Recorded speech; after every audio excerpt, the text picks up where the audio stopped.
Buenas tardes, tengan todos. Bienvenidos a estas segundas jornadas de acceso abierto. Vamos a tener el día de hoy el taller Licencias Creative Commons, más allá de todos los derechos reservados. Y tengo el placer de presentarles a Iván Martínez, defensor de derechos humanos, ilustrador autodidacta. Actualmente es oficial e incidencia en la red de defensa de los derechos digitales. Muchas gracias, Iván, por acompañarnos el día de ahora y compartirnos este interesante taller. Bienvenido. Muchas gracias, les agradezco toda la invitación. Vamos a platicar sobre este tema. Pues es un honor para mí estar con ustedes, estar en estos espacios que pues tienen cada vez mayor, digamos, resonancia, tienen mayor participación y preocupación y por supuesto actividad en este tipo de temáticas. Pues si gustan, comenzamos. Bien, pues vamos a hablar en esta sesión sobre las licencias Creative Commons y sobre el más allá de todos los derechos reservados, como comentaba Arturo en la presentación a este taller. En efecto, hay un movimiento global en que tiene mucha mayor emergencia, presencia, espacios de discusión, que también tiene muchísima participación cada vez más en más espacios, por fortuna. En lo personal tengo pues ya una década militando en este tipo de actividades, las cuales pues hace justamente ese tiempo, hace 10 años, sonaban pues bastante extrañas o incluso indebidas o incómodas, incorrectas para ciertos sectores, particularmente el sector académico. Digamos que después de muchísimos años de picar piedra, de convencer, por supuesto, de practicar, de poner en discusión, de poner en debate, la apertura en el conocimiento o digamos que la conciencia en la apertura o la necesidad de la apertura en el conocimiento en una sociedad que tiene una profunda inequidad y una profunda desigualdad socioeconómica como es México, pues me parece que el día de hoy ya no parece extraña, ¿no?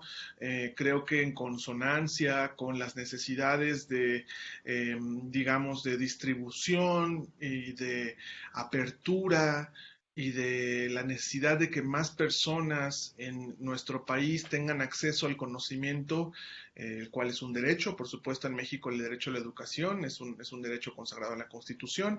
Digamos que cada vez más sectores sociales y cada vez más personas tomadoras de decisión están conscientes sobre la pertinencia de contar con recursos jurídicos y legales que permitan allegar la información, el conocimiento, la cultura y todas sus manifestaciones en torno a un mayor número de personas.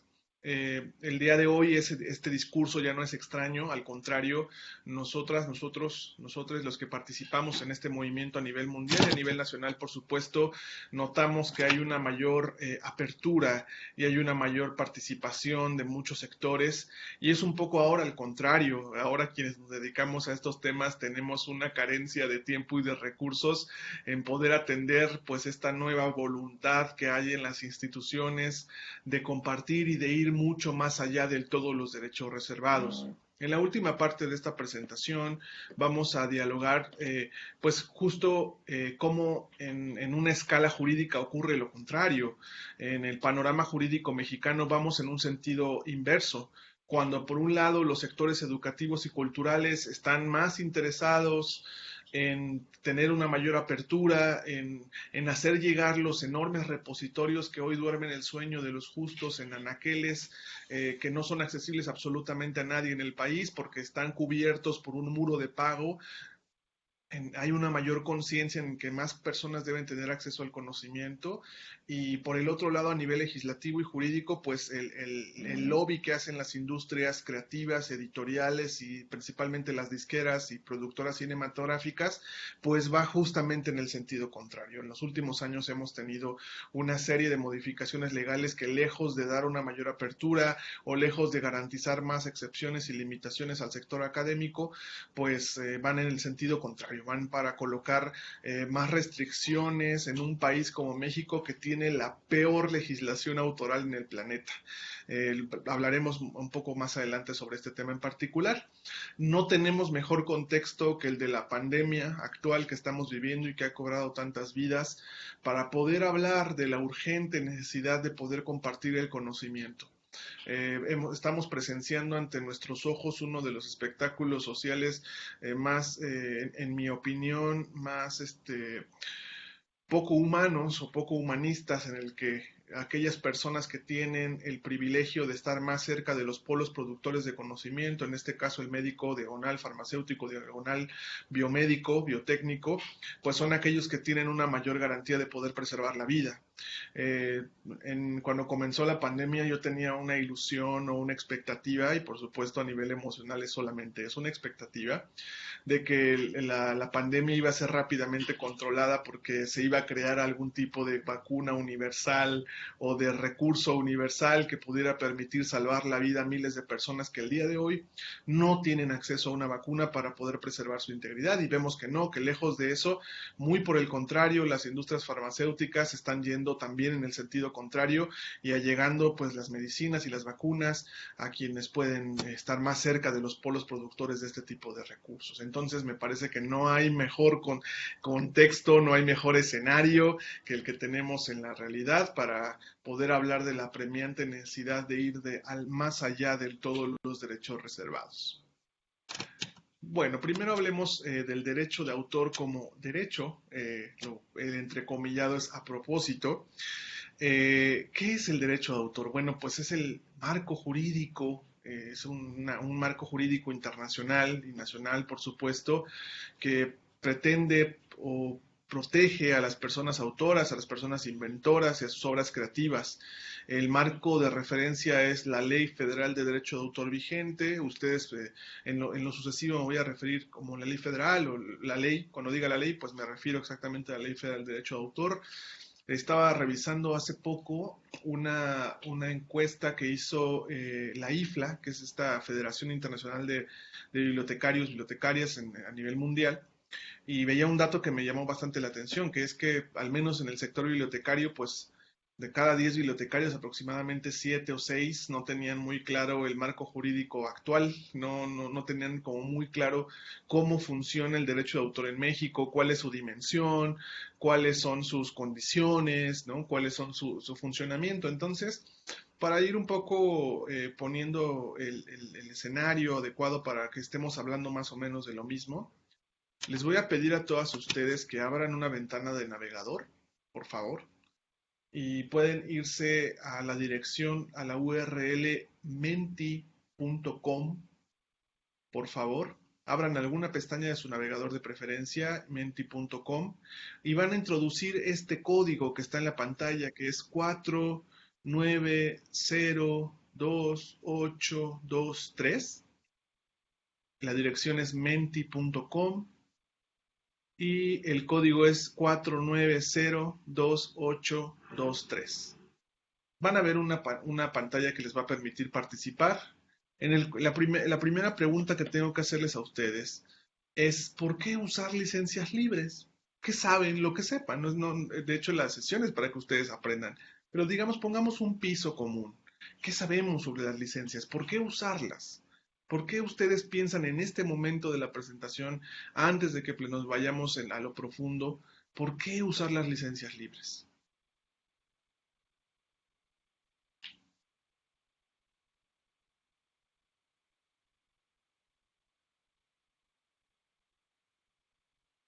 Buenas tardes. En el caso, bueno, mi nombre es Yolanda Martínez, soy de publicaciones del Instituto Mora.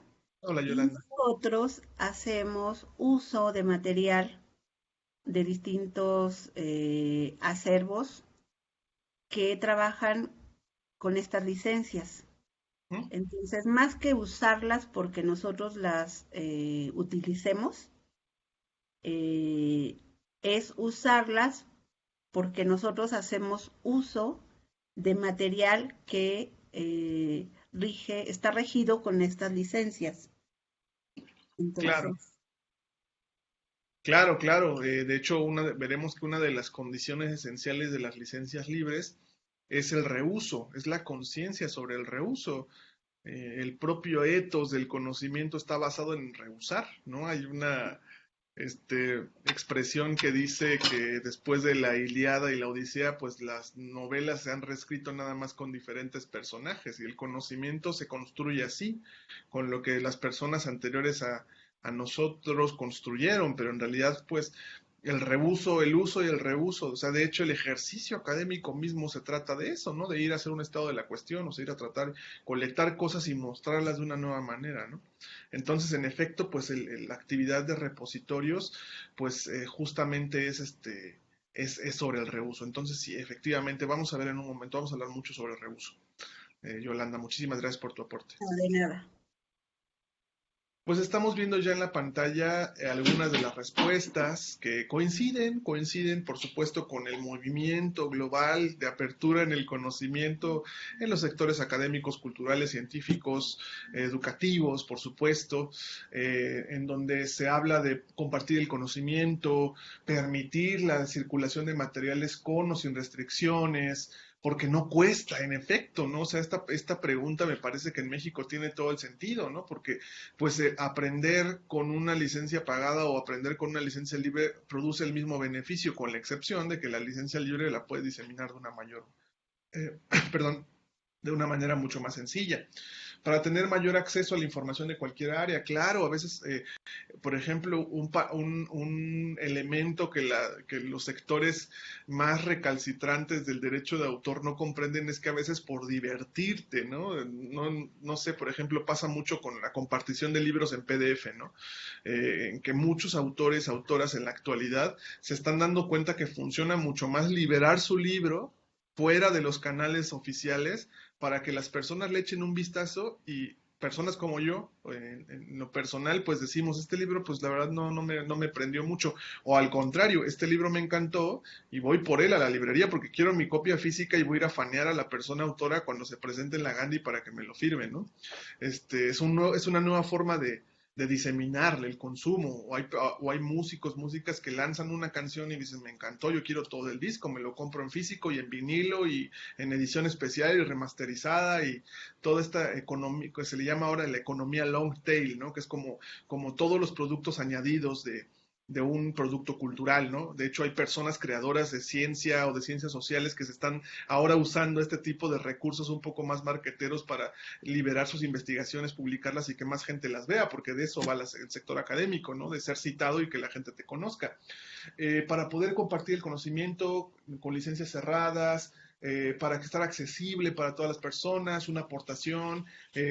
Claro, en el caso de esta universidad no se cuentan con recursos económicos y por tanto el desarrollo de funciones e investigaciones no está apoyado. Prácticamente nos dicen así como aviéntate y a ver cómo le puedes hacer con lo que tengas. Bueno, ahora vamos a la siguiente pregunta que es ¿por qué no usar licencias libres?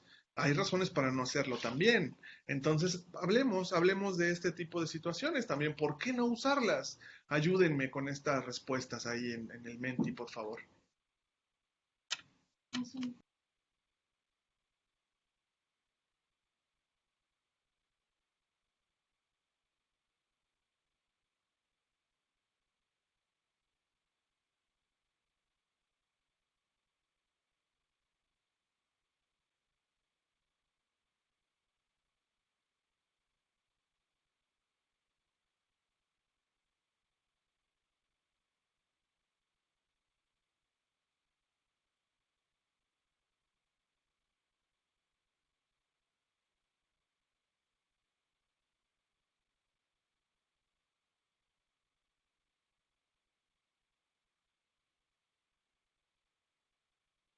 Muchísimas gracias por sus respuestas. Pues en efecto, sí, eh, hay algunas cuestiones para ayudar a la persona autora a seguir produciendo, claro, por supuesto, estamos siempre con el tema de derechos de autor, estamos en una tensión permanente entre la rentabilidad, los modelos de creación, los modelos de supervivencia, los convenios que dan las editoriales, ¿no? Por ahí hay una gran caja negra que no sabemos cómo distribuyen las ganancias las editoriales, un lucro por parte de terceros, por supuesto. Me parece que ahí hay una discusión bastante certera, ¿no? Nosotros queremos publicar, pero también no queremos que otras personas generen lucro de nuestras investigaciones. En efecto, la protección de los derechos de autor, para alguien en este taller no usa licencias libres porque para ella es no darle crédito al autor y robarte una idea. En efecto, eso es un delito, de hecho, que se considera castigable bajo la legislación actual, pero bueno, en mi opinión, pues eso ocurre con licencia libre o con licencia cerrada, ¿no? Eso no depende mucho del tipo de licencia. Un mal uso, claro que nos preocupa, por supuesto que sí nos preocupa que se le vaya a dar un mal uso a las investigaciones. No sé exactamente cómo se podría dar un mal uso a una investigación médica, por ejemplo, ¿no? Pero en efecto, hay personas que hacen mal uso de las cosas. Correr el riesgo de que cuando crees contenido con material de uso libre no se vea original, por supuesto, porque los estándares actuales de creación académica tienen algunos rigores que no son ineludibles, y si quieres permanecer en el sector académico, pues tienes que cumplir con ciertas reglas. No veo algún motivo por no usarlas, al contrario, debemos promoverlas, pues sí, en efecto, porque cuestan dinero que muchas veces un estudiante o las universidades no tienen. Sí, en efecto, hay un modelo lucrativo bastante, pues no sé qué calificativo tienen, ¿no? Pero es este calificativo, perdón, esta modalidad que ustedes le dan el calificativo, de que para que sea licencia libre tú tienes que pagar, ¿no? No sé si quien lo puso en la respuesta se refiere a esto, pero sí, justamente, pues como a los grandes publicadores no les gusta perder dinero, pues que básicamente son empresas, pues te dicen, perfecto, lo puedes publicar, pero te voy a cobrar $150. Es un absurdo completo, ¿no? Proteger con los derechos de autor, entonces estamos un poco más o menos de acuerdo, ¿no? O sea, tenemos una tensión entre compartir y tenemos otra entre proteger el derecho de autor. O sea, yo quiero compartir, pero tampoco quiero que alguien lucre. No quiero que alguien se lleve mi idea, pero no quiero tampoco que no sea, que esté invisible, ¿no? Entonces ahí, pues les puedo anticipar, les puedo spoilear un poco la película que van a ver a continuación. No hay una respuesta unánime. Lo que estamos haciendo desde Creative Commons es poner en claro algunas de las cosas que son dadas como una verdad de perogrullo. Van a ver en un momento de la presentación que les voy a mostrar tres frases que son muy comunes en el entorno académico y editorial, que de hecho estamos como investigando pues de dónde vienen o en qué están sustentadas, ¿no? Particularmente les pongo rápido una de ellas que tiene que ver con la crisis editorial, ¿no? Con la idea de que el sector editorial, el sector académico está en crisis, que casi tienen que sobrevivir vendiendo los libros en la calle, y pues cuando ya te vas a las cifras es al contrario, ¿no? Las industrias creativas culturales en México son de las industrias que son más rentables, y a nivel mundial pues ni se diga, ¿no? Entonces muchas de este tipo de frases pues a veces son un poco construidas, promovidas y pagadas desde las propias industrias que pues son negocios justamente. Y finalmente, ¿a qué obstáculos nos enfrentamos? ¿A qué obstáculos se enfrentan ustedes cuando han querido usar licencias libres? Las respuestas son anónimas, no se preocupen, no se las vamos a compartir a nadie, no las va a ver nadie más, ahí no hay nombres. Si gustan desahogarse de lo que han vivido los últimos años, pues con todo gusto, adelante, utilicen el Menti para que podamos visibilizar esta situación. Les damos un minutito.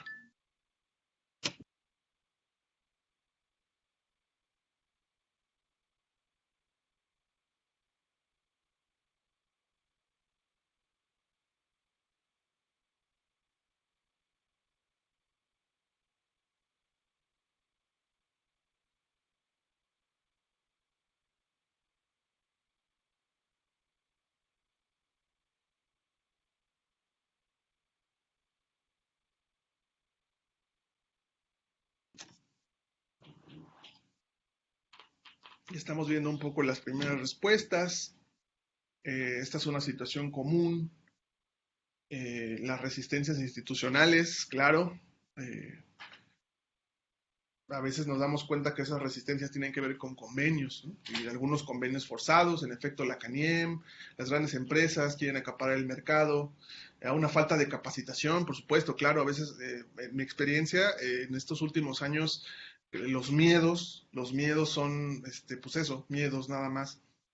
Hace justamente un año me tocó acompañar el proceso en el que el repositorio completo de tesis de la UNAM, ahora ya los registros y gran parte de las tesis de la UNAM ya salen nativamente con una licencia Creative Commons y no ha pasado nada, no se ha caído la industria, no se ha acabado el mundo. Frecuentemente, como ustedes pueden observar en el Menti, las grandes empresas lo que hacen es generar pánico. En efecto, es un pánico, pues porque, como en otras industrias, ¿no? Que se genera el pánico para no perder dinero, ¿no? Entonces, muchas veces este tipo de miedos son infundados o son promovidos con demandas millonarias de los propios consorcios editoriales. Entonces, sí, no hay problema con que ocurra algo, pero se fomentan, ¿no? Se promueven, se hacen, ¿no? A la apertura con la institución para poder usarlas y compartirlas, sí, en efecto, pues como les comento, me ha tocado acompañar varios procesos y a veces basta hablar con la persona abogada de la institución y que resolvamos algunos puntos y se abren los repositorios y en ocasiones pues no hay este tipo de acompañamientos, ¿no?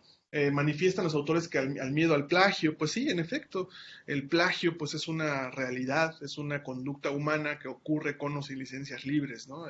De hecho, pues la mayor parte de la propia industria del entretenimiento, la industria editorial, lo que hace continuamente es mostrar cifras y nos damos cuenta que pues las cosas más plagiadas en lo general pues son productos que están fuertemente protegidos con copyright, ¿no? Los libros incluso ahora contienen cada vez licencias o declaraciones de licencias que rayan un poco lo ilegal, pero que pues aún se siguen compartiendo y haciendo copias, ¿no? Entonces, pues esto como que no depende mucho de las licencias libres. Pues en lo general, vaya, también las licencias adecuadas, eso sí, claro, muchísimas gracias por quien lo comenta. En efecto, es un asunto complicado. Lo que se hace, como tenemos un marco jurídico excesivamente riguroso, les decía que en mi opinión y en la opinión de algunos activistas del conocimiento libre, México tiene una de las peores legislaciones del copyright. 100 años después de la muerte de la persona autora o 100 años después de la publicación de la obra, no existe una legislación igual en el mundo, así de restrictiva y así de maximalista, ¿no? Entonces, pues ante esos marcos jurídicos tan estrechos, se tienen que buscar licenciamientos adecuados, no se tienen que buscar licenciamientos que correspondan a esta legislación, y es lo que han encontrado algunas entidades. O sea, cuando no se prefiere usar las licencias Creative Commons, pues utilizan otro tipo de marcos jurídicos. Bueno, pues les agradezco mucho las respuestas que ustedes han dado aquí en el Menti. Son efectivamente, coinciden con la situación generalizada en muchas de las instituciones públicas mexicanas con las cuales he tenido la oportunidad de estar presente y acompañar sus procesos. La buena noticia, van a ver ustedes en un momento, es que hay alternativas, hay forma de hacerlo, hay una forma diferente de hacerlo y casi hay una respuesta a las dudas o a las complejidades que plantean los entornos institucionales, ¿no? Comentaba con Arturo en la preparación de este taller que también desde de nuestro lado de Creative Commons México estamos muy dispuestos a acompañar este tipo de procesos y a, como le decimos internamente, a vencer inercias, ¿no? A veces son situaciones que se pueden platicar y resolver de una manera relativamente sencilla. A veces no se puede y pues nada que hacer, porque sí, justo el lobby de las grandes empresas o de los grandes consorcios editoriales, pues es bastante fuerte, hay dinero involucrado y pues cuando hay dinero involucrado de por medio, pues a veces las voluntades son, pues eso, comprometidas, por no ponerle otra palabra. Bueno, pues muchas gracias, muchas gracias. Vamos a continuar con la presentación. Muchas gracias por su participación y entonces vamos a hablar ahora concretamente sobre la Ley Federal de Derecho de Autor. Según su artículo 11, hay el reconocimiento de dos tipos de derechos por cada obra. Es muy importante que ustedes, como personas que se dedican a hacer la gestión institucional de materiales publicados, materiales protegidos con derecho de autor, libros, todos los materiales con los que trabajamos todos los días, es clarísimo que ustedes tengan estas dos dimensiones, que las dominen a cabalidad. La primera, en los derechos morales. Los derechos morales son aquellos derechos que son la enunciación de la atribución de la persona creadora. Están, digamos, relacionados con la paternidad de la creación, ¿no? Cada que nosotros hacemos una obra creativa como personas, tenemos el derecho moral de ser nombradas, enunciadas con toda la publicidad de que somos quienes hicieron esa obra. el derecho moral en México tiene algunas características peculiares que las voy a mencionar porque no en todos los países es así. Primero, el derecho en México, el derecho moral, es inalienable, es decir, nadie lo puede, nadie puede renunciar a él, nadie puede quitártelo, digamos. Es imprescriptible porque nunca vence. En algunos otros países es imprescriptible porque sí, al cabo de 100 años, por ejemplo, ahí sí en algunos países o 75 años, hasta el derecho moral se extingue, ¿no? Y pasa a una figura que se llama dominio público.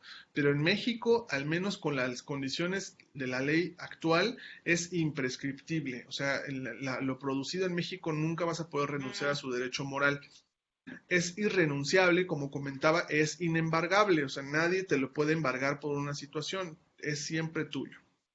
Ahora, hay una segunda dimensión, que es el derecho patrimonial, es decir, el derecho a lucrar con la obra o el derecho a poder ceder esos derechos económicos a alguna otra persona. Es decir, nosotros tenemos la flexibilidad de poder decir, mediante algún contrato adecuado, a quién va el lucro, a quién va dirigido, si es a mí mismo, a otra persona o a una entidad de gestión, ¿no? Entonces, pues hay que tener siempre muy clara esa dimensión, porque me he notado con muchísima frecuencia, con la mayor frecuencia que ustedes se imaginan, particularmente en las entidades públicas, por ejemplo, me pasó con la UNAM, que este derecho moral y patrimonial estaba muy difuso en muchas de las editoriales, porque era como, pues, ¿a quién le pertenecen los derechos? ¿A la UNAM? Así, todo lo que se produce en la UNAM le pertenece a la UNAM. Entonces, pues sí, pero ¿qué de eso? ¿El derecho moral también? O sea, el derecho moral de las personas, entonces, ¿cómo entra en rivalidad con la imprescriptibilidad, por ejemplo, con la universidad? Pero ese tipo de preguntillas que parecen muy ilógicas de entrada, pues ya cuando existen procesos jurídicos abiertos, porque desafortunadamente ese tipo de situaciones a veces derivan en algunos procesos jurídicos, pues a veces la división o la claridad o el entendimiento de las personas autoras con estas dos dimensiones es muy claro.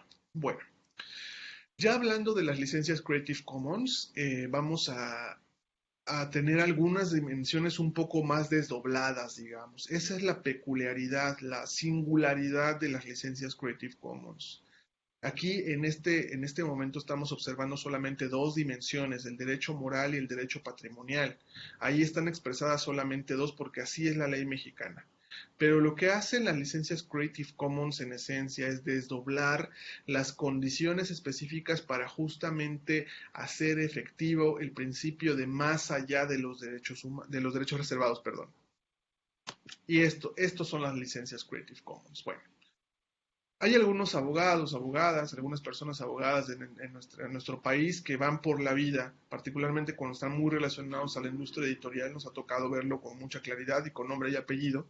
Algunos despachos que se encargan de hacer una persuasión diciendo, no, tú ni te metas con el tema Creative Commons, porque además de que es una cosa hippie, además de que es una cosa alternativa, anarquista, que va a llevar al país al precipicio y a hacer pobres a las personas científicas y a regalar tu trabajo, pues además de eso, ni siquiera son válidas, porque ninguna ley sustituye a ninguna ley mexicana por un derecho, por una cuestión constitucional, ahí no hay leyes supletorias a las leyes mexicanas, y además me tocó escuchar alguna vez a algún abogado decir, y además en inglés, ni siquiera es de México, Creative Commons, ¿qué significa? ¿No? Bueno.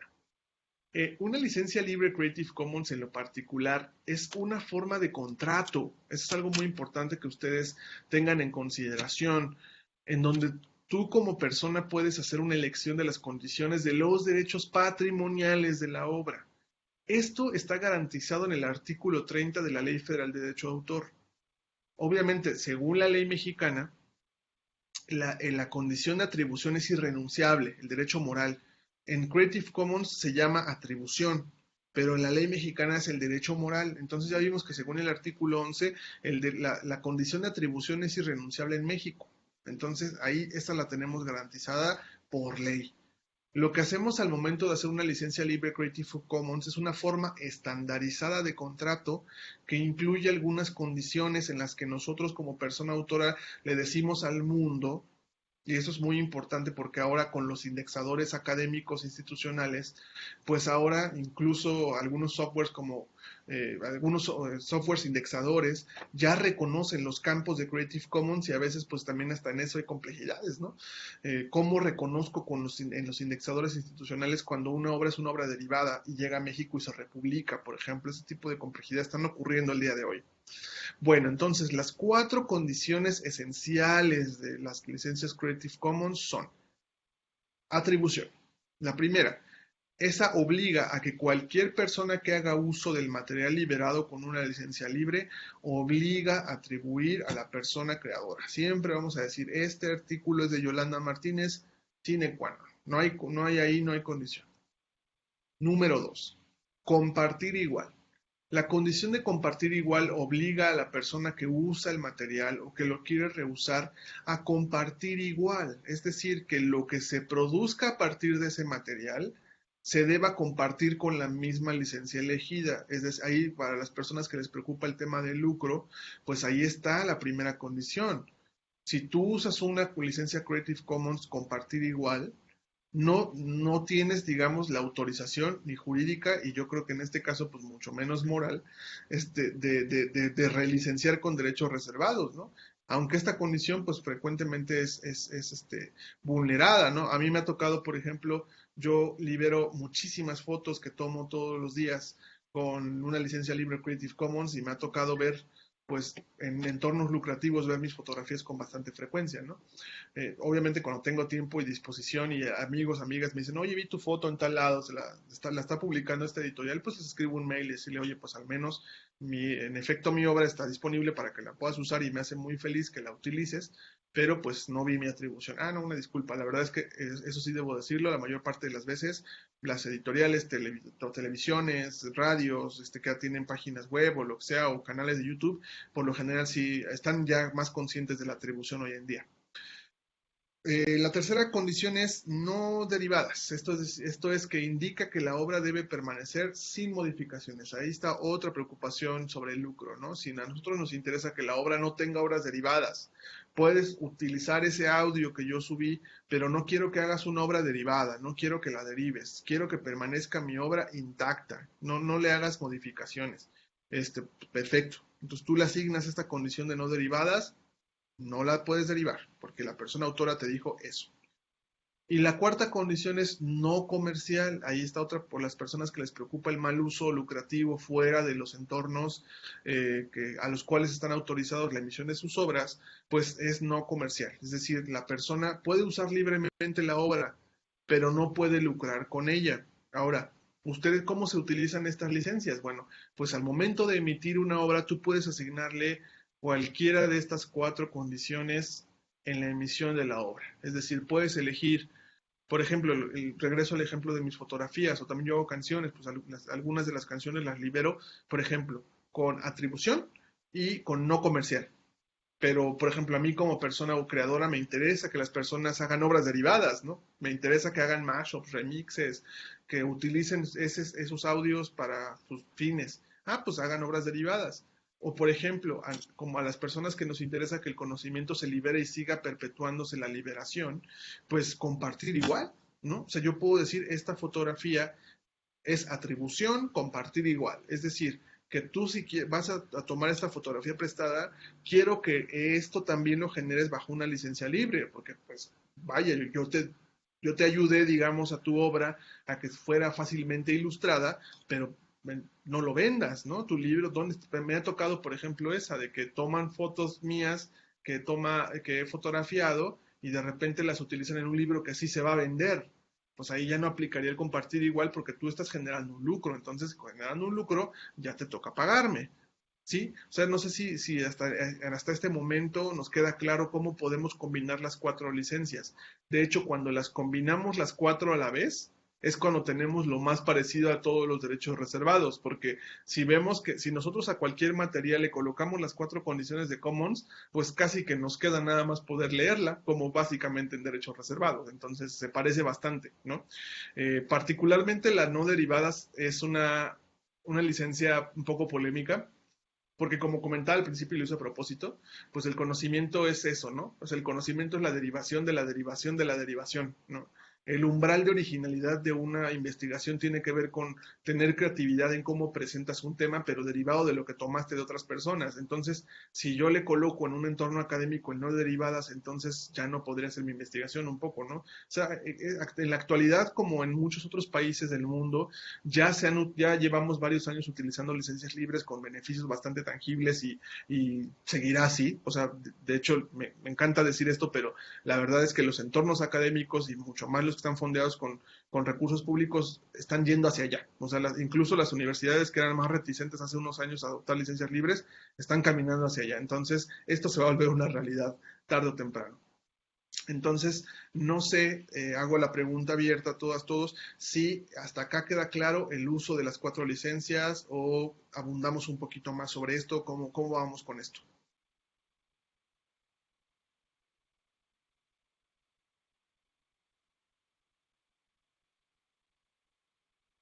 Bueno, ahora ocurre una cosa que se llama el silencio pandémico y en las charlas que yo doy, el silencio pandémico significa todo bien. Entonces, yo asumo que todo bien. Y ¿Alguien iba a recuerden que preguntar? pueden compartir en el chat para si no pueden abrir su micrófono. Yo no sé cómo ver el chat acá en esta, no he usado nunca esta Blue Jeans, pero ya lo vi. Sí, todo bien. Todo está bien, Perfectamente. Entonces, hagamos el acuerdo del silencio pandémico. Si yo escucho silencios y pregunto algo, todo bien, ¿vale? Bueno, ¿qué no es Creative Commons? Importantísimo, porque les comentaba que nos ha tocado ver abogadillas de la industria muy mañosas, que pues como tienen un trabajo que implica hacer lobby a favor del copyright, pues por ahí nos ha tocado cacharlas diciendo cosas que no son. Entonces, clarísimo, y lo digo como representante de Creative Commons México.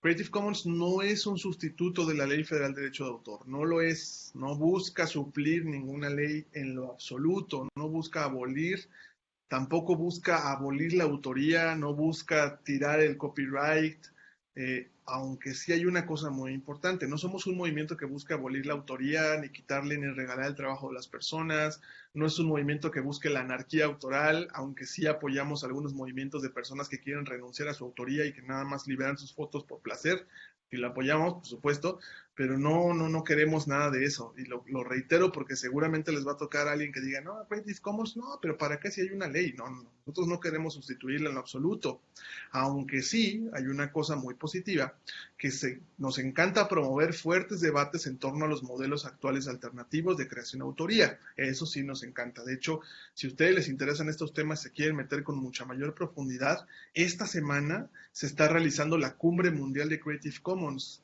la Creative Commons Summit. Es gratuita, de acceso abierto, nada más basta que se registren, metan su correo y las charlas están de 4 de la mañana a 10 de la noche, o sea, en un horario muy conveniente.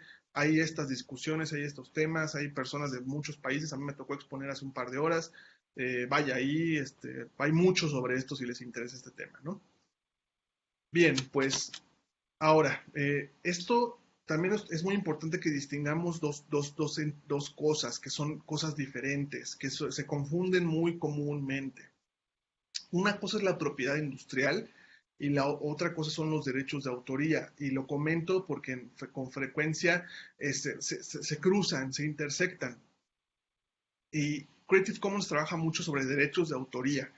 Por ejemplo, obras literarias, artísticas, de ellas ahí está el copyright, pero la propiedad industrial, es decir, aquello que tiene que ver con patentes, modelos, diseños, logotipos, marcas, eso se rige por otro régimen de propiedad industrial. Si bien sí hay gente trabajando licencias libres en patentes, modelos, diseños, logotipos, marcas, pero no tienen exactamente que ver directamente con lo que estamos tratando el día de hoy. En este momento estamos hablando sobre supuestos que tienen que ver con más obras literarias artísticas. Los patentes, modelos, pues esos tienen en ocasiones algún otro tipo de licencias. Hay personas trabajándolos con licencias libres, particularmente el tema de modelos. Hay ahora en la actualidad impresoras de modelo abierto, hay alguien por ahí trabajando todavía el modelo de una cámara fotográfica libre, hay muchas cosas en este régimen, pero vamos a hablar mucho sobre más obras científicas, literarias, artísticas que no están directamente relacionadas con los patentes, modelos, diseños, ¿vale? Bien. Bueno, ahora ustedes como personas gestoras, y otra vez regreso a la experiencia que me ha tocado en el manejo de este tipo de recursos con muchísimas personas en universidades, institutos, bibliotecas, todos estos entornos que nos encantan a las personas que amamos el conocimiento, pues hay algunas obras que caen en algunos supuestos. No sabemos si a propósito o no sabemos si, pues sí, puede ser a propósito, ¿no? Pero en las discusiones, en la legislación actual, pues no se han mencionado. Hay algunas obras que caen en algunos supuestos que a ustedes seguramente les han causado algunos dolores de cabeza, porque pues hay algunos tipos de obras que se realizan en el país y en muchos países que caen en supuestos que no coinciden con los que están en la Ley Federal de Derecho de Autor. E insisto, no tenemos en la actualidad como la voluntad de contar con discusiones que puedan hablar sobre estos temas, ¿no? Eh, Sigue un modelo rígido. Entonces, por ejemplo, ¿qué pasa con las obras huérfanas, ¿no? En el mundo se le llaman obras huérfanas, aquellas que, de acuerdo a la ley autoral, su autor o titular de derechos no puede ser contactado, o generalmente o ya murió, o murió sin heredar con puntualidad qué iba a pasar con sus derechos patrimoniales, ¿no? Muchas obras, pero en muchísimo tiempo, y créanme que son miles y miles de obras que se produjeron en 1970, 60, 40, 30, ni se diga, en donde pues ya la persona no tuvo descendencia, falleció en extrañas condiciones, o por ejemplo, me pasó hace poco que vi en una institución en Zacatecas, donde la persona de manera autógrafa dijo, yo le cedo a la humanidad todos los derechos de mi obra, porque ya eso quiero que pase con mi obra, ¿no? ¿Qué pasa con esos supuestos, no? Como no se rellenaron en las condiciones establecidas en la actualidad, entonces, ¿qué pasa, no? ¿O qué pasa con las obras anónimas, ¿no? ¿Qué ocurre con esas obras que pues, se emitieron sin autor? Nadie sabe qué qué pasó con ellas, ni quién si es una obra anónima, a quién le pertenecen los derechos patrimoniales, por ejemplo, o obras que caen en el supuesto del uso justo, ¿no? O sea, hay algunas obras que tienen la vocación de ser obras públicas.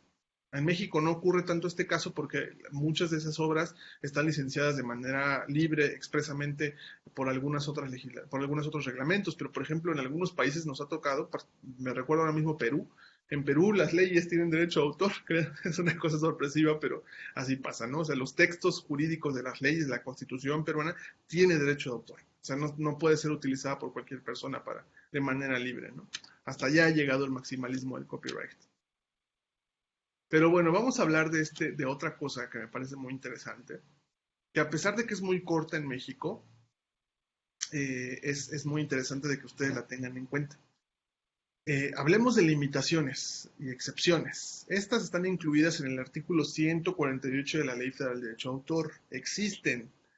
México no tiene la suficiente cantidad de excepciones y limitaciones. ¿Qué son estos? Las excepciones y limitaciones son una serie de condiciones que son establecidas, de hecho ahora con mayor rigurosidad a nivel mundial, porque hay distintos estudios que se han elaborado en cuanto a los tipos de limitaciones y excepciones que se necesitan al derecho patrimonial particularmente en la producción académica. Es decir, aquellas excepciones donde hay un uso en lo que tú puedes usar las obras protegidas para distintos fines. En la ley mexicana, insisto, son pocos, pero existen. Y en lo general, muchísimas personas las desconocen. No es del dominio popular, no está, digamos, es bien comunicado, ¿no? Cuando tienes una excepción, una limitación. Y de hecho, a veces está tan mal comunicado que me ha tocado ver también instituciones en las que como desconocen estas limitaciones y excepciones, pues les llegan demandas, ¿no? De consorcios editoriales por distintos tipos de presuntas faltas, cuando en la ley pues están perfectamente establecidas. Sí debo enunciar, y es mi obligación mencionarlo, que como instituciones públicas de cultura y conocimiento y educación, deberíamos estar pidiendo muchas más excepciones y limitaciones que faciliten nuestro trabajo.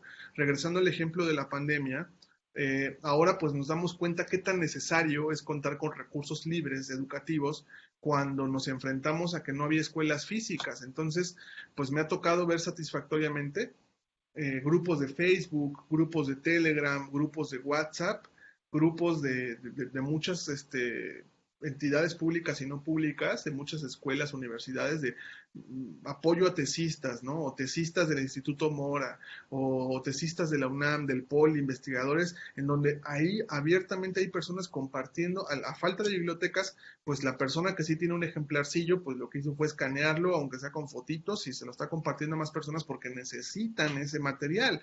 Entonces, digamos que la compartición de materiales ocurre, lo quiera la ley o no lo quiera la ley. Coloquemos obstáculos o no coloquemos obstáculos. Recuerdo que en la facultad donde yo estudié se invirtió en un sistema súper, pues así como espectacular, ¿no? Donde en los anaqueles de las tesis, en cada anaquel de cada tesis pusieron unos reflectores gigantes y unas cámaras de video, ¿no? Porque se denunciaban que las personas se iban a copiar las tesis de otras personas, ¿no? Ese tipo de cosas pues ocurren en la academia actual, ¿no? Bueno, hablemos de excepciones. La primera excepción y la más importante que ustedes, por supuesto, muchas de ustedes las tienen súper clara y la utilizan todos los días. La cita de textos. La cita está establecida perfectamente en la ley, ¿no? No hay necesidad de contactar a la persona autora cuando nosotros estamos haciendo una cita apropiada de sus textos. También está permitido, según la Ley Federal de Derecho de Autor, la reproducción de contenido noticioso que no se haya pasado por copyright. O sea, podemos reproducir ese contenido. Una noticia no tiene copyright, lo que sí tiene copyright es la forma en la que una persona la presenta. Eso sí, por supuesto, lo tiene, ¿no? También hay una excepción con la reproducción de partes de una obra cuando queremos hacer una crítica, una investigación científica, literaria, artística. Esta es muy poco común que se enuncie, pero existe. Por ejemplo, a mí me parece que, por ejemplo, un cineclub, ¿no? Que es una reproducción, es una crítica artística, ¿no? Pues hay cineclubes que han sido atacados por las productoras de películas donde dicen, no puedes reproducir la obra. Ahí está el supuesto, ¿no? Sí se puede hacer una reproducción de los fragmentos de la obra cuando quieres criticarla, investigarla, se puede, ¿no? Por ejemplo, a veces pasa en YouTube que hay gente que recibe bajadas de sus videos o me ha tocado bajadas de coloquios enteros porque la persona autora, la persona que expone, pues puso un fragmentillo ahí de una obra, va para abajo por derecho de autor. Entonces, la ley lo permite, ahí está establecida en el artículo 148. La reproducción por una sola vez y de un solo ejemplar para uso personal y privado. Esta también es muy poco conocida, pero ustedes cuando compran un libro, cuando compran un disco, cuando compran cualquier material protegido con derecho de autor, ustedes tienen el absoluto y total derecho para copiarlo de manera personal y privada. Eso está establecidísimo. La copia privada está más que consagrada en las leyes. Y también finalmente la reproducción y comunicación y distribución por medio de dibujos, pinturas, fotografías y procedimientos audiovisuales de las obras que sean visibles desde lugares públicos. Tú tomas una fotografía en público de alguna obra, la puedes distribuir, ¿no? Si está en un panorama en el cual está libre, pues tú lo puedes fotografiar sin ningún problema.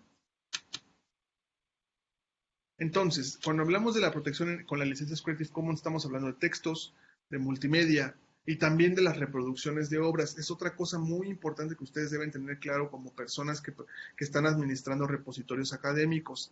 Las reproducciones de obras también generan derechos de autor. Me ha pasado, por ejemplo, que hay personas que dicen, no, lo que pasa es que yo fui al museo y fotografié esta pieza que está en mi investigación, entonces ya lo reproduje yo, entonces ya es mi derecho de autor. No. O sea, si es una obra protegida, aunque yo la registre con mis propios medios, es una reproducción de obra. Entonces también, pues desafortunadamente ustedes también necesitan ir con la persona creadora para reproducirla. Y también en ocasiones las reproducciones de obra también generan derechos. Por ejemplo, no sé, si una editorial produce un libro de arte y la pieza en cuestión ya pasó al dominio público, pero la reproducción no. O sea, el hecho de que yo haga una fotografía, imagínense que yo escaneo una fotografía de la Piedra del Sol y tomo la fotografía de una editorial conocida. La reproducción de obra también genera derechos. Entonces también eso lo deben tener ustedes muy claro porque me ha pasado también que a veces particularmente en las editoriales académicas, pues con las personas que presentan libros o que presentan tesis, queda como un poquillo en el aire ese tema de las reproducciones de obra y también los derechos de terceros, el respetarlos, mencionarlos y hacerles saber a las personas autoras que presentan materiales que los derechos de las reproducciones de obras también generan derechos, les va a ahorrar muchísimos dolores de cabeza también a nivel jurídico. Y pues hablemos ya para un poco ir aterrizando, yendo hacia el final de la presentación, pues hablemos de algunos supuestos. Me gustaría mucho que abriéramos un poco el diálogo, ¿no? Cómo la ven ustedes. También ahí me interesará mucho saber su punto de vista, pero creo que este argumento del es que no tienes exposición si no usan los indexadores académicos de pago, es uno de los más comunes, ¿no? Me ha tocado gente pues, de todos los de entornos académicos que te dicen es que el tema es la exposición, ¿no? Si no publicas en Elsevier o en alguna cosa parecida, pues no te ven, no te citan, no te generan, ¿no? Chequen ese paper que está ahí en la dirección, de lo que le llamamos el efecto Sci-Hop. Sci-Hop, como ustedes saben, es un sitio web que pone a disposición millones actualmente de papers académicos que están detrás de un muro de pago. En ocasiones se cita, y yo creo que cada uno de ustedes tiene una postura, no, yo la respeto, por supuesto, pero digamos que el que aprende va a aprender de la manera que sea, ¿no? Eso es algo que no se puede detener, que no se puede contener, que a pesar de que pongamos cámaras de video como en la facultad, como en la mía que les contaba, pues habrá alguna manera, ¿no? Eso es algo real, la curiosidad humana es así, una persona tesista, una persona investigadora científica, pues encontrará la manera. Pero justamente Sci-Hub lo que hace es eso, ¿no? En países que tienen fuertes carencias, y de hecho eso es muy importante que vean en ese artículo, que está ahí enunciado debajo de donde dice efecto Sci-Hub, está alojado en arxi.org, diagonal pdf, diagonal 2.6.14979.pdf, ahí tomen una captura de pantalla si quieren. Es que justamente Sci-Hub, que lo hizo una activista rusa que se llama Alexei Ivakian, perdón, pues ella evidentemente es una de las personas más perseguidas del planeta porque sostiene y lidera un sitio que está liberando de manera ilegal millones de papers académicos. Habemos personas que la vemos como una heroína y hay personas que la ven como una delincuente, una criminal, eso pues queda en su opinión y es muy respetable. Pero el caso es que pues ahora nos estamos dando cuenta, y para mala noticia de los indexadores académicos de pago, para los paywalls más famosos, pues nos estamos dando cuenta que pues la exposición o que un autor o autora que tiene artículos colocados en Sci-Hub parece que tiene muchas más menciones, por supuesto, que aquellos que permanecen detrás de muros de pago, ¿no? Entonces, pues ahí está otra vez la tensión que mencionábamos al principio, ¿no? ¿Qué es lo que queremos como institución? Queremos que nuestras personas autoras tengan institución. ¿Cómo se construye el prestigio? Si una persona investigadora observa que un repositorio de un instituto A tiene menos recursos de acceso y el instituto B tiene mayor apertura, pues evidente y llanamente se va a ir por la otra investigación que está ahí disponible y que está mucho más fácil de llegar y que está abierta que la que no lo está, ¿no? Por ejemplo. También un argumento muy común es que la economía del conocimiento pierde, ¿no? Como este tema de la defensa, por ejemplo, de que las vacunas no se liberen bajo una fórmula universal, está muy centrada en esto, ¿no? Que las productoras de vacunas dicen, pues es que nosotras perdemos porque invertimos capital, invertimos investigación, invertimos tiempo y pues como que regalarles nuestra fórmula, pues no nos gustaría, ¿no? Pues es lógico, ¿no? Pero cuando nos ponemos a revisar los detallitos de cómo se produjeron las vacunas, nos damos cuenta que muchas de las vacunas más importantes en la actualidad se produjeron con 3/4 partes de recursos públicos, es decir, con impuestos, con recursos de las personas, ¿no? Entonces ahí, ¿qué pasa, no? O sea, sí o no, o sea, ¿qué pasa con este tema de la mediación de los recursos públicos, no? Si las personas están pagando con sus impuestos las investigaciones y el sueldo de las personas investigadoras, pues O sea, muchas personas como que no entendemos cómo es este círculo de dar impuestos y que después entonces le coloques el muro de pago encima para que no regrese nada si no pagas. Es como una cosa ahí contradictoria, pero que es tan grande el lobby de las grandes corporaciones que se ha logrado instaurar como la forma. Afortunadamente, algunas instituciones académicas, y como les comentaba al inicio de la presentación, de las más grandes, afortunadamente, están yendo en la dirección contraria. O sea, algunas universidades muy prestigiosas están ya siendo conscientes de que esto que les digo del círculo donde tú financias con los impuestos de las personas y en medio le colocas un candado para volverlo a consumir pero pagado, pues ya está haciendo como más clic que es algo que no debe ocurrir. Entonces, en 10 años que nos veamos en esta nueva exposición, espero, pues ya vamos a ver que muchas más de las instituciones públicas particularmente van a adoptar necesariamente otro paradigma. Y evidentemente, pues esto no le da mucha risa a las corporaciones que viven de esto, ¿no? Pero pues va a pasar finalmente. Y bueno, otro argumento muy común y que ha pasado, por ejemplo, en las redes sociales, hay mucho debate sobre esto, ¿no? Hay algunas escritoras, particularmente escritoras, que dicen, no, es que a mí me estás robando, casi compartir mi PDF es como asaltarme en la calle, ¿no? Por ahí una autora muy célebre que daba este ejemplo, ¿no? Ligaba mucho la actividad criminal casi con piratearte un PDF es casi como asaltar y robarte, y cosas así, ¿no? Eh, entonces, algo que está pasando recientemente, hay un caso abierto, ustedes lo pueden ver, todo el proceso público de este caso. Hay un sitio que me encanta, que es como el archivo de Internet, tal cual, así se llama el Internet Archive, seguramente muchos de ustedes lo conocen. Si no lo conocen, conózcanlo, es el archivo de Internet. Si ustedes perdieron alguna vez un sitio web, ¿no? Algún proyecto en el que participaron, pero que pues no pagaron el web hosting y lo bajaron, seguramente Internet Archive guardó una copia, ¿no? Entonces, me encanta, o sea, es un proyecto encantador, pues Internet Archive, es como la vocación de ser el archivo de Internet.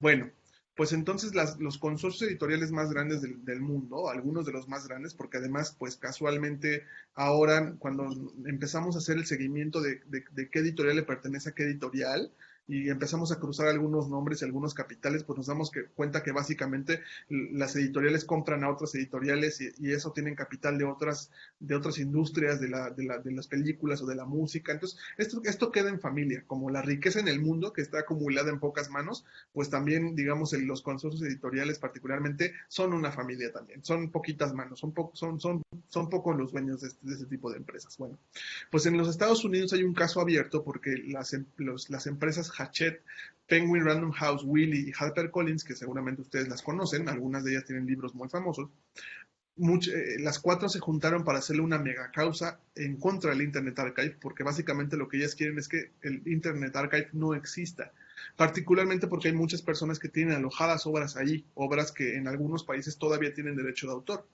Entonces, lo que quieren estas editoriales es que no exista el Internet Archive, lo quieren demandar millonariamente para asfixiarlo y que no exista más. Parte del proceso es que el Internet Archive, en su defensa, magistralmente, aplaudo a la abogada que trae este caso, dijo, bueno, vale, está bien, en el entendido, en el supuesto, y esto les va a sonar muy familiar si ustedes trabajan en la biblioteca. Las editoriales dicen comúnmente eso, es que las editoriales perdemos.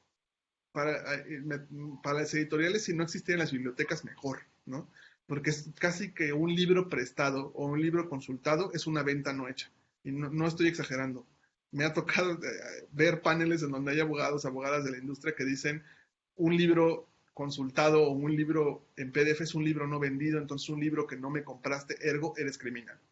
Entonces, lo que ha hecho el Internet Archive en este caso es preguntar, bueno, está bien, te creo, presumo buena fe, te creo que pierdes dinero, ¿cuánto ganas y cuánto pierdes al año por esto? ¿Y qué creen que pasó? Pues que las grandes editoriales no nos quieren decir públicamente cuánto es la ganancia y cuánto es la pérdida.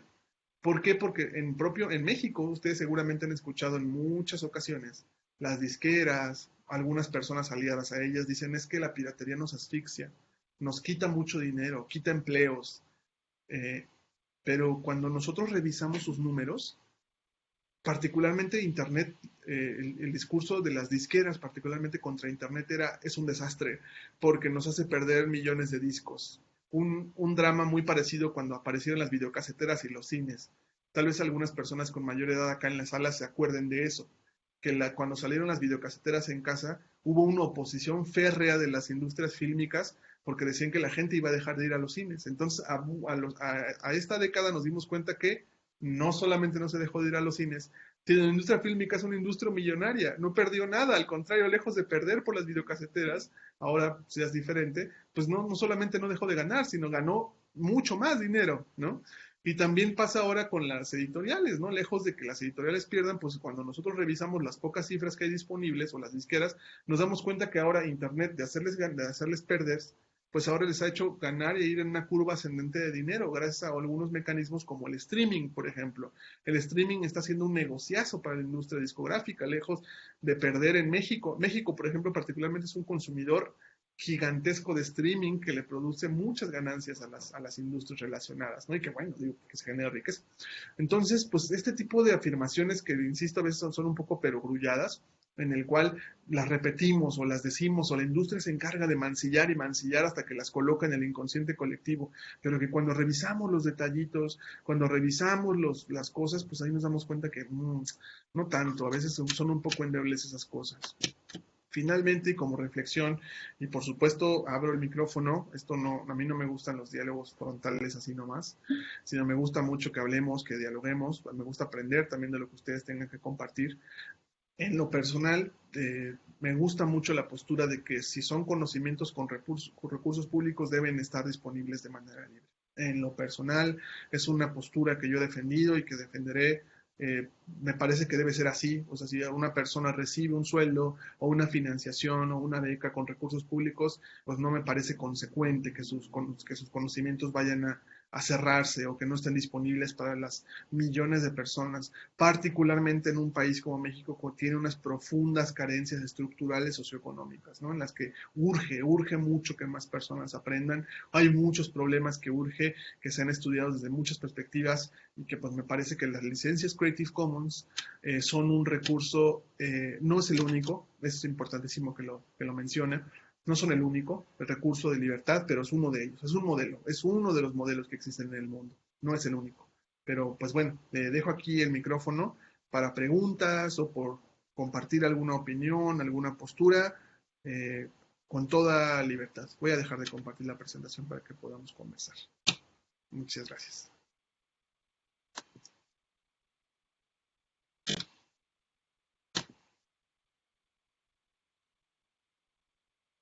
En el chat nos comparten dos dudas, Iván.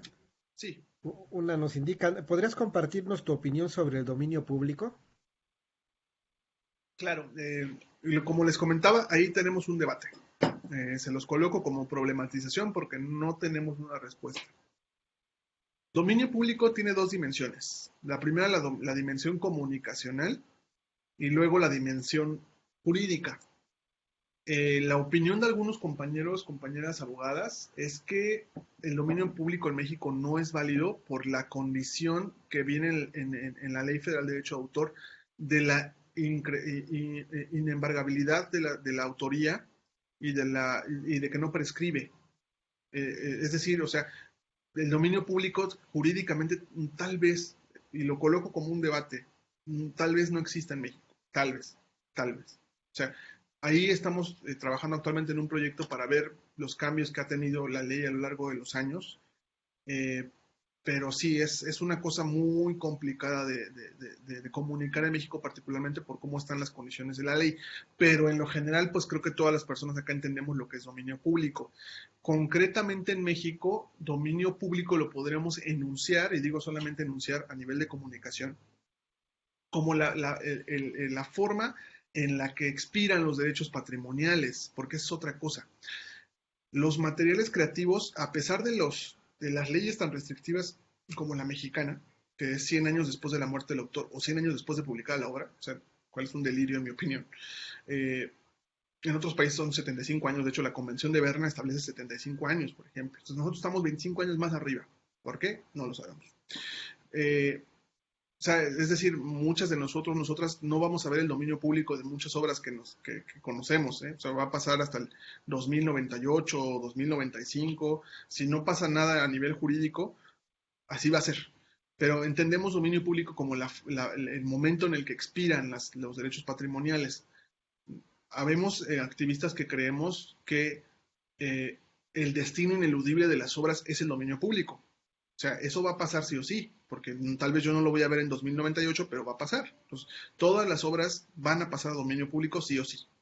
El tema son las condiciones en las que pase. Hay algunos abogados maximalistas que pretenden abolir el dominio público. Es una cosa, el caso más famoso de la abolición del dominio público o la pretensión de la abolición del dominio público fue una cosa que se llamó la ley Bono, porque la promovió un músico que se llamaba Sonny Bono.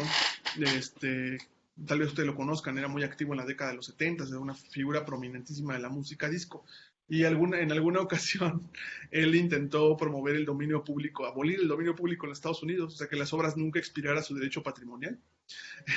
Entonces, pues es muy chistoso. Hay otro ejemplo muy curioso, el de Mickey Mouse, que está a 2 años de ya entrar en el dominio público, cosa que no le hace nada de risa a Disney, por ejemplo. De hecho, Disney promovió particularmente un recurso jurídico en los Estados Unidos, así se le llama, búsquenlo, la ley Mickey Mouse, en la que logró, pues, convenciendo a los legisladores estadounidenses, vayan ustedes a ver cómo lo hicieron, en que le extendieran el plazo de protección a Mickey Mouse, porque Mickey Mouse, la primera aparición en público, pues fue en 1928, con este corto del botecito, pues ya el Steamboat Willie se llama el clip, y pues en teoría según las leyes que estaba vigente en el momento de la aparición de Steamboat Willie, ya debería estar en dominio público, y pues estas magias de la legislación y del dinero, pues todavía sigue protegido. ¿Hay alguna otra pregunta que ustedes tengan? Porque puso ahí Irene, pero no puso qué duda tenía.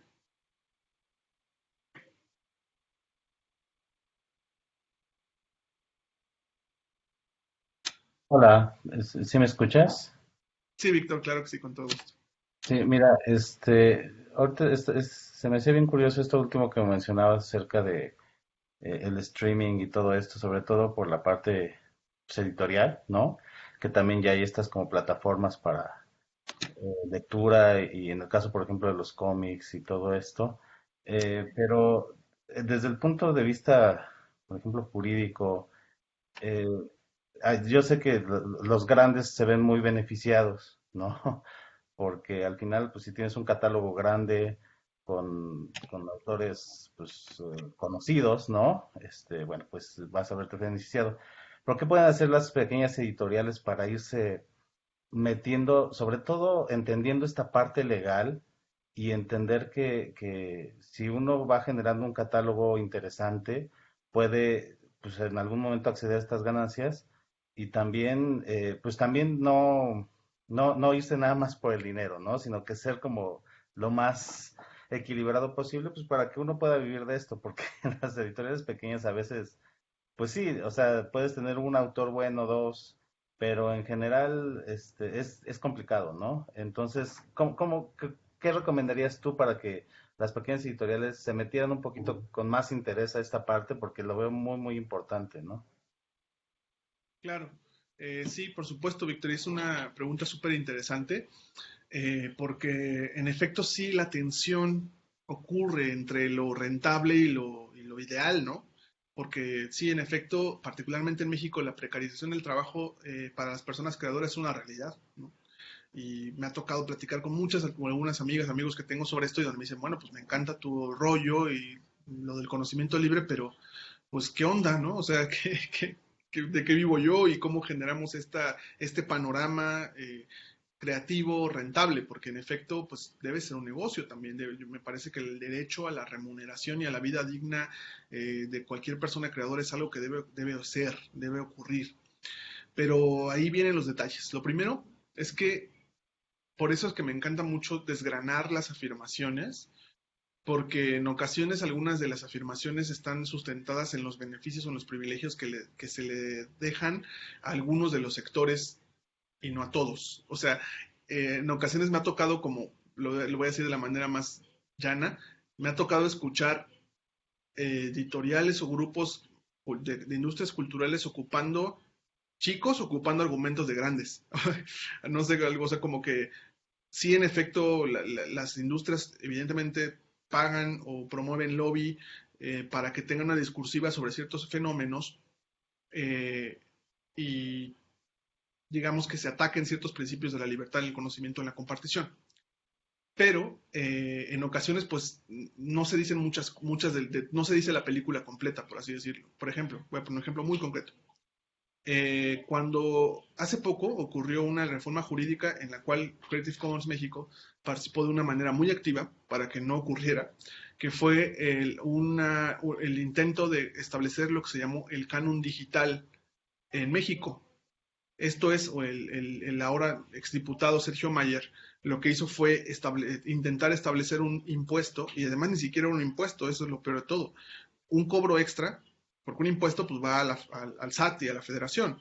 Entonces lo que quería Sergio Mayer, como en otros países, era establecer un cobro extra, un moche, que por cada objeto que en su valoración fuera susceptible de poder copiar un material protegido con derecho de autor. O sea, no puso en su exposición de motivos a las plumas y a los cuadernos porque no se le ocurrió, pero en teoría íbamos a pagar un 1%, 2%, 5%, no recuerdo ahora mismo cuánto, por cada computadora, teléfono celular, impresora, fotocopiadora, en el entendido de que por si la ocupas para copiar, me pagas por adelantado.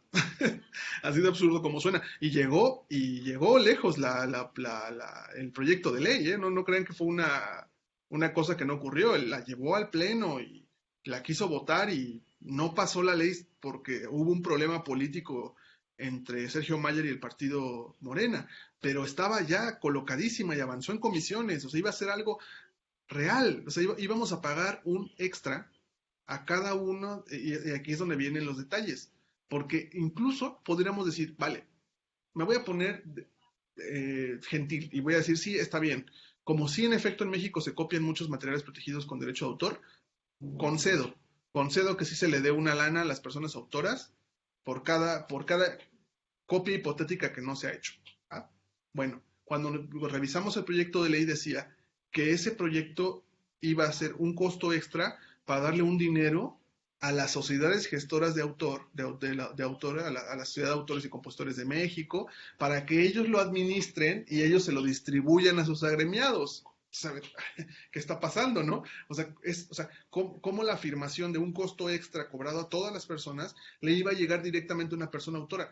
No hay relación, porque si tú perteneces a esa sociedad de gestión, pues te iba a llegar una lana con un mecanismo pues, tan transparente como ellos quisieran que lo fuera, porque como son una sociedad civil, no están obligados a rendir cuentas, es una sociedad privada. Entonces, ¿cuánto gana la Sociedad de Autores y Compositores de México por cada copia o cuántos agremiados tiene o cuántos millones de pesos gana? No lo sabemos. Entonces, ¿en qué país del mundo tú tomas un dinero de las personas y la pasas directamente a un gremio? ¿Me entiendes? O sea, no, en España funciona, pero acá, o sea, a lo que voy es que este tipo de situaciones ocurren y ocurren de esa manera con supuestos que no necesariamente una cosa ocurre a la otra. O sea, el hecho de decir un ejemplar no ganado es una pérdida para la persona autora es, es cuestionable, ¿no?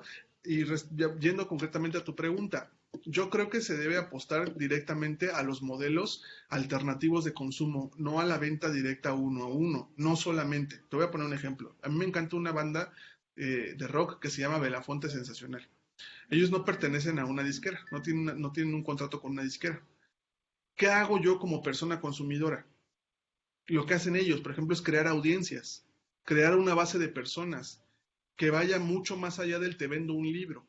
Por eso mencionaba al principio un concepto que se llama la economía long tail, que es como la economía de cola larga, si se llaman, busca el long tail, que es como generar más cosas, además de vender solamente libros. O sea, por ejemplo, ahora hay clubes de lectura, hay personas autoras en TikTok dando reseñas de libros.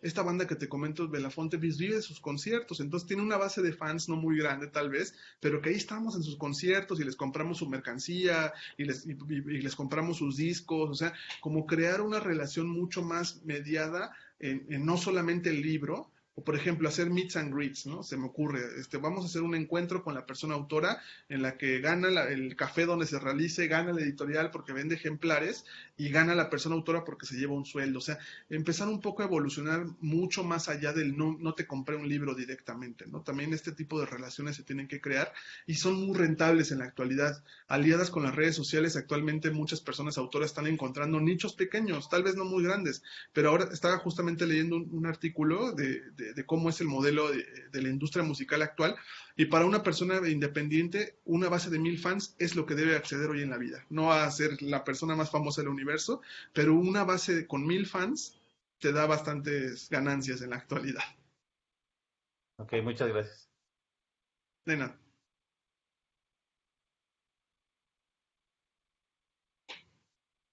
¿Alguna otra pregunta que tengan? Hay varias más en el chat. Elizabeth nos indica, nos pregunta, ¿cómo se respalda el autor ante una infracción de la licencia de Creative Commons? De la misma manera que se protege con una infracción convencional, tal cual, con una denuncia, demanda por plagio, tal cual, la misma, porque o sea, digamos que la infracción de una licencia Creative Commons es como cuando no cumples con un contrato. O sea, tú estableciste con un contrato público que tú querías estas condiciones del uso de tu obra y alguien las incumplió, de la misma manera que eso es el plagio. Nada más que se establece que la condición no se cumplió, que se ocupó un formato estandarizado de Creative Commons. Estamos actualmente en la comunidad de Creative Commons discutiendo cómo son estos principios, porque ahora nos estamos dando cuenta de un uso que no nos está gustando. Les voy a contar rapidísimo. Hay un caso de un fotógrafo que subió, no les miento, 10,000 fotografías con Creative Commons. Y las subió de manera deliberada para que las personas pensaran que era libre y empezó a meter demandas.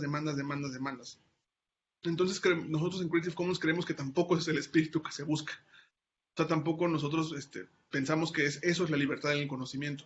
Entonces, yo creo que ante todo está detrás de eso la mediación de la voluntad de la institución de liberar el conocimiento.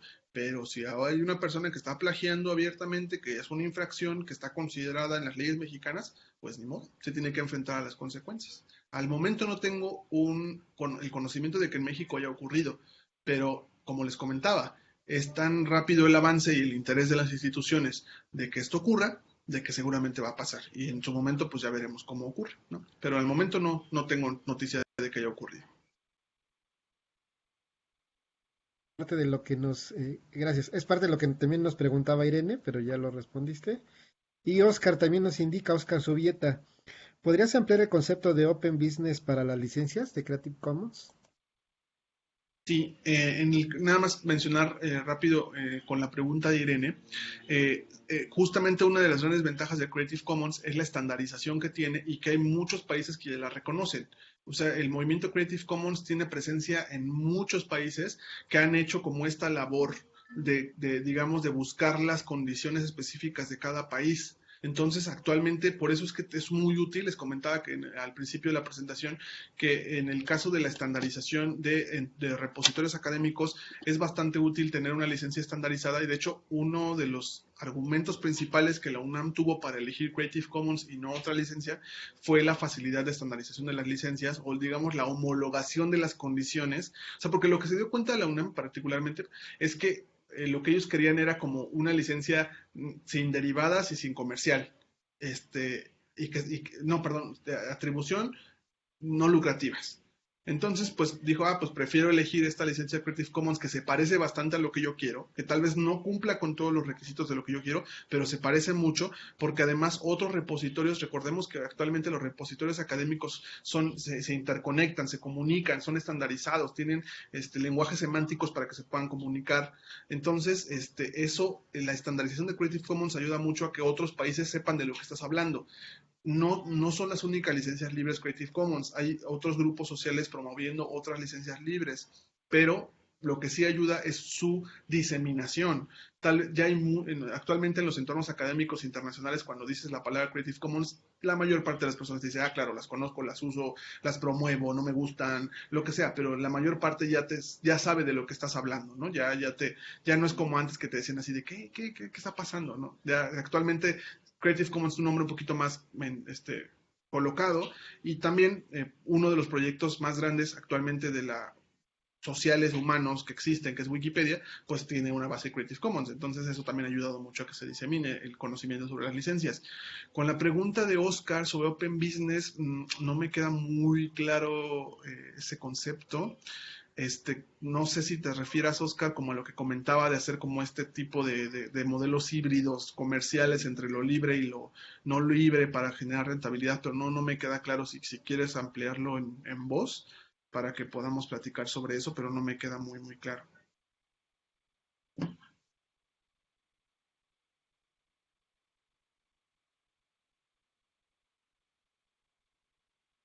Bueno, en lo que la hacemos la de Yolanda. Acá dice Oscar, es decir, respecto a los beneficios económicos que se obtienen de manera indirecta a partir de la ventaja que ofrece Internet como vitrina de exposición. Sí, en efecto, ahí depende muchísimo de las personas autoras. Por ejemplo, hay una editorial española muy popular ahora que se llama Traficante de Sueños. Es un sitio web en el que ustedes pueden encontrar un modelo híbrido de ganancia. Ellos, por ejemplo, una gran parte del catálogo de Traficantes de Sueños son autoras que tienen la vocación de apoyar el movimiento libre o que tienen el interés, pues, de que se dieron cuenta que publicar su libro con las condiciones habituales de todos los derechos reservados no le daba tantos beneficios como publicarlo en abierto o en libre. Entonces, Traficantes de Sueños lo que hace es tener un modelo híbrido en el que te dice, mira, te doy el libro digital, pero también tengo disponible el libro físico.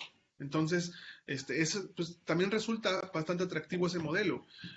Lo están ocupando algunas personas en la música también, ¿no? En donde dicen, bueno, yo te regalo 3 canciones o tal vez el disco digital, pero sería increíble y me encantaría que mejor me compraras el vinilo, que está más bonito, que es una obra física, que lo conservas, la coleccionas, que en unos años va a valer dinero.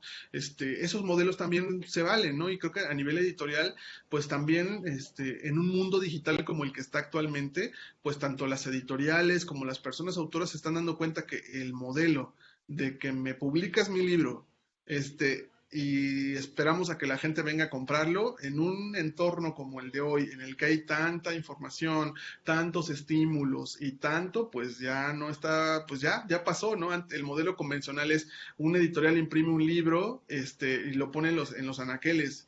Y de hecho, ni siquiera para las propias industrias más grandes y más rentables, ese es un modelo actual que funcione.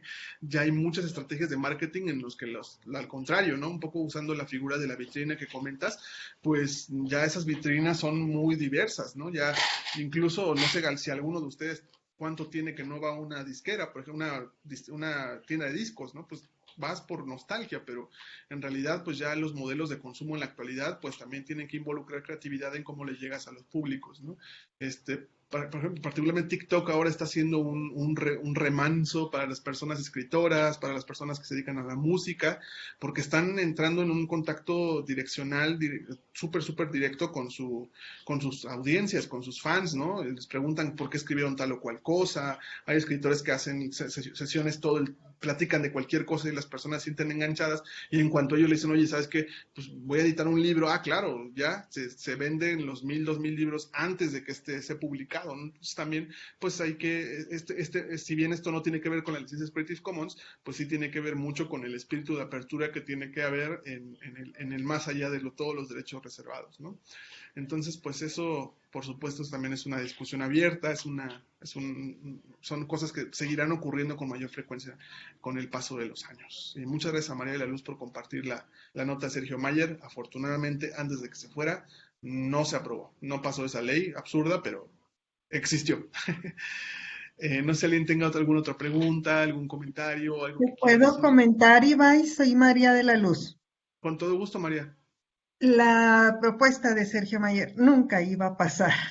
Es algo contra los principios de Morena, nada más que, pues bueno, él estaba en la presidencia de la Asociación de Actores y por otro lado en la presidencia de la Comisión de Cinematografía. Quería aprovechar para llevar agua a su molino, simple y sencillamente, pero nunca iba a pasar, ¿eh?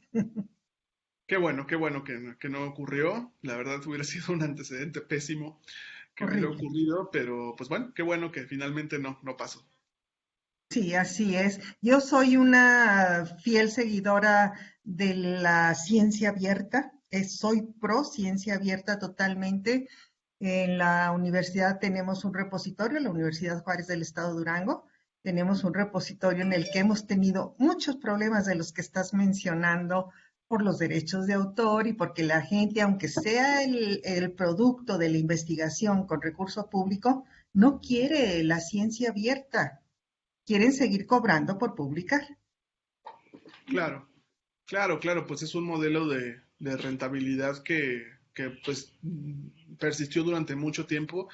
Yo creo que también ahora se viven nuevos tiempos en el que nos estamos dando cuenta pues que había muchas cosas que se erogaban de los recursos públicos que no deben ser. Exacto. Entonces, pues obviamente habrá personas a las que no les gustan los cambios y se van a resistir al máximo, pero pues en tanto tengamos personas como ustedes que están interesadas en este tipo de cosas y que son conscientes de la situación social en México, pues avanzaremos y ojalá que podamos hacer pues mancuerna. Les dejo aquí mi correo en el chat. Este, para Gracias. cuando haya esos problemas legales, yo trabajo en una organización que se llama la Red en Defensa de los Derechos Digitales, que somos una organización de la sociedad civil y en la cual, pues cuando existen este tipo de casos que para nosotros son estratégicos, pues créanme que cuando les lleguen demandas o les lleguen amenazas judiciales que tengan que ver con este tipo de temas, de verdad no duden en escribirlos. Nosotros en la red estamos encantadas de poder litigar un caso así, de verdad. Entonces, cuéntenos qué les dicen, cómo se los dicen y si las demandan, por favor, escríbanme ese correo. Nosotras felices de poder hablar sobre el tema y que pues se dé. O sea, que como pasó en el caso que les mostré en la presentación, ¿no? Cuando ya avanzó el tema a un juzgado, pues ya las editoriales como que dijeron, ay, ya no pude demostrar mis dichos, ¿no? Y el caso está parado en Estados Unidos, ¿eh? El que les comenté de las editoriales contra el Internet Archive está detenido porque ellas no han mostrado la evidencia. Y ahora se van a empecinar en no mostrar la evidencia y para allá se va a ir el juicio, ¿no? Entonces, créanme, estamos como queriendo que esto pase en México para que podamos, derivado de eso, crear un poco de mayor justicia en esos sentidos. Entonces, ahí está mi correo, con toda confianza cuando gusten, ahí estamos disponibles para ustedes. Iván, yo también me pongo a la orden de todos ustedes. Soy senadora suplente por Morena. Cuando se ofrezca algo, podemos apoyar. Perfectamente, María. Muchísimas gracias. Pues ahí está mi correo. Si nos gustas compartir el tuyo, pues nos encantará porque nosotros tenemos muchos temas en los que trabajamos en esto. Ha habido sensibilidad, eso también lo debo reconocer, de parte del partido Morena. Particularmente les comentaba el caso de la senadora Antares Vázquez, ella se ha interesado Sí, mucho en este tema. sí. Entonces, pues sí lo ha habido. La verdad es que honor a quien honor merece, pues sí, totalmente de acuerdo. Este, Estamos a la orden y en lo que podamos impulsar iniciativas en pro de la ciencia abierta, ten la seguridad que lo vamos a hacer. Conozco a Antares y sé cómo trabaja ella. Así que de aquí acuerdo, estamos a la orden. de acuerdo. Muchísimas gracias, le agradezco mucho.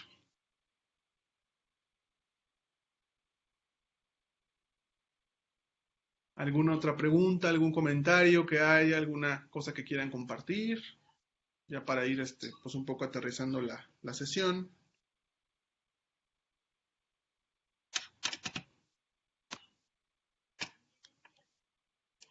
¿Alguien quiere comentar algo o ya nos comenzamos a despedir? Por supuesto, me encantará que esta no sea la última charla que tengamos. Por supuesto, este tema no se acaba. También si aquí en el instituto pues quieren avanzar un poco a nivel institucional, a poder adoptarlo de manera más formal, pues también créanme que en Creative Commons estamos felices de poder asesorar. Les comentaba que yo en lo personal me tocó mucho trabajar con la UNAM este tema, que ya existe. O sea, si ustedes se meten a publicaciones.unam.mx, hay muchísimos materiales en Creative Commons. Hay el repositorio general de tesis ya está licenciado en Creative Commons. Entonces, pues se puede, de que se puede, se puede. Entonces, pues ahí estoy a la orden. Les agradezco muchísimo su presencia, la oportunidad, Arturo, por supuesto, muchísimas gracias por tu tiempo y por la voluntad de organizar también esta charla.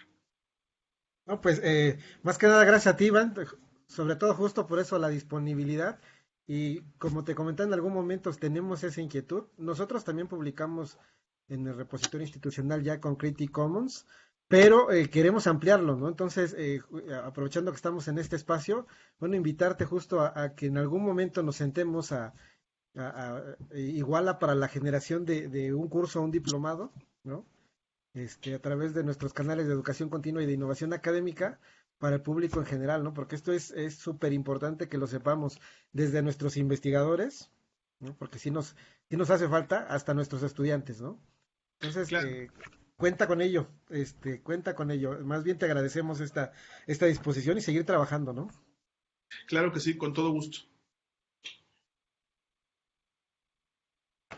Pues nuevamente te agradecemos, igual a los participantes que nos estuvieron acompañando, tanto para ti, Iván, como para nuestros participantes, les haremos llegar vía correo electrónico su constancia, obviamente, de participación en estas jornadas. Y pues seguir el día de mañana, mañana son las mesas abiertas, las mesas de debate. Esperemos que en un futuro también estés participando en ellas, Iván, porque justo es lo que queremos, este tipo de debates, ¿no? La parte desde las empresas editoriales y estos colectivos, ¿no? Que nos ayudan y nos van impulsando día a día en algo que, debo ser sincero, hace 5 años que empezamos con estas jornadas, no lo encontramos, estuvimos buscando Creative Commons México, pero no hubo ninguna referencia que nos pudiera apoyar para invitarlos justo a participar y a trabajar, ¿no? Entonces, pues la puerta está abierta justo para estos debates y si podemos seguirlos alimentando, bienvenidos. De acuerdo, muchísimas gracias, un gusto y pues seguimos a la orden. Muchas gracias a todos. Nos Muchas vemos el día de gracias. mañana. Gracias. Mañana. Gracias. Gracias. Gracias, hasta mañana.